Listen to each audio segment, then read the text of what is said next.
The side attachment here threatens to cut black into two weak groups. If black allows this to happen, then he's going to have to struggle on both sides. Another principle we find presents itself here.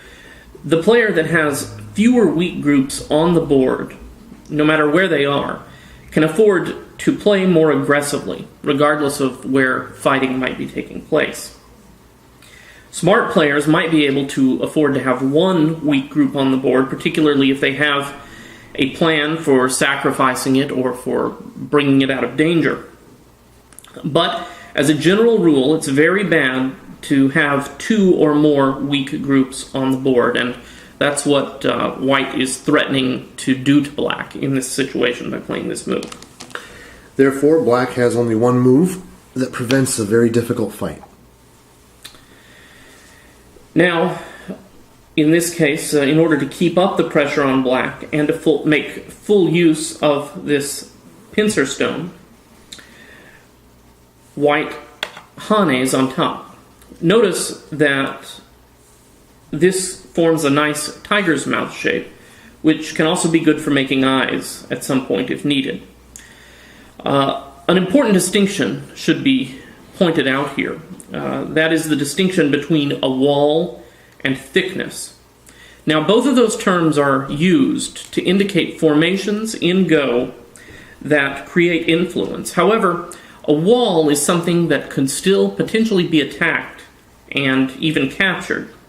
Thickness, on the other hand, has the additional quality of having eyes or having a strong potential to make eyes, which means that a thick formation is one that is essentially almost impervious to attack, and therefore really is a force to be reckoned with on the Go board. And so in this situation, we see that this hane here, and creating this strong tiger's mouth shape, gives white that type of thickness.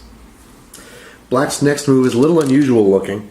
It's this double hane, which beginners often learn not to make this shape. But here, it's a planning move. It's a sacrifice stone that's going to become very important later. Notice that if white doesn't respond,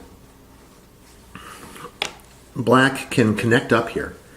And now, black is no longer sealed off from the center. Black is basically alive, and he has access to the center. If white allows this, then the effectiveness of the thickness that we just talked about is drastically diminished. So for that reason, just like before, black had a very simple move he had to make.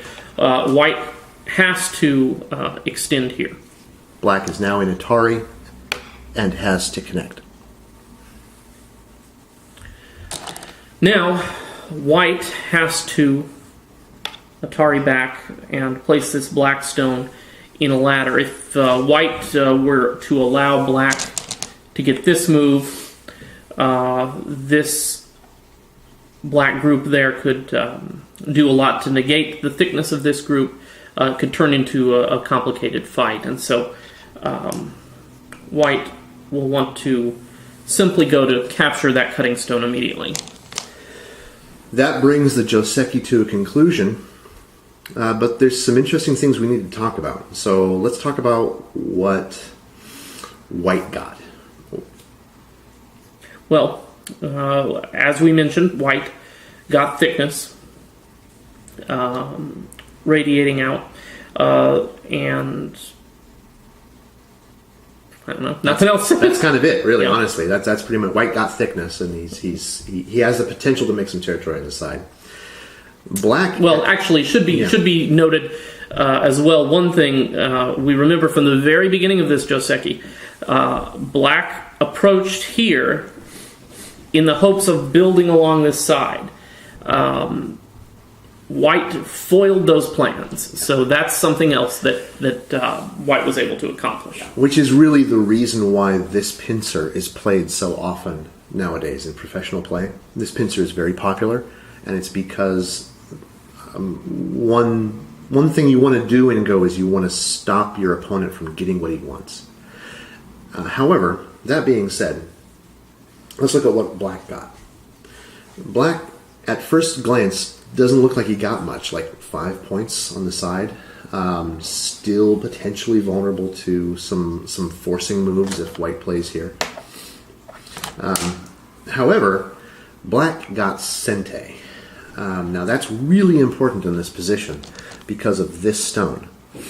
Black has an opportunity here. Right now, this ladder works for white, so white can capture this black stone. However, because it's black's Sente, black can play a move like this. Now, instantly we see that that works perfectly well in our parallel Joseki. In addition, this works like double Sente because now white has to respond to that move, and again, it's black's move. Black would almost undoubtedly play something over on this part of the board in order to mitigate the effects of white's thickness.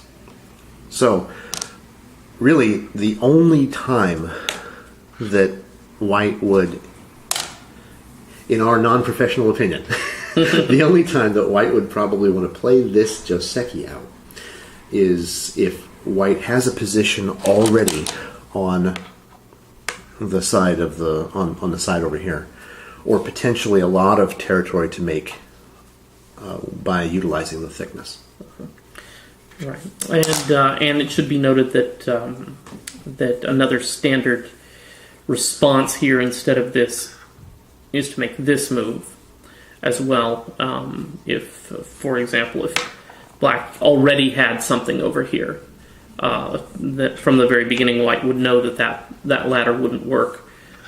He could make a move like that, perhaps. The downside to that is that now these two stones need to worry about their own life. So when black pushes out, these stones are in danger. So really, this is a good Joseki for white if white has a position on the side of the board or a lot of territory to make here. It does seal black in. If white needs to ruin black's plans, white can play this. But black gets Sente and a lot of forcing moves later on.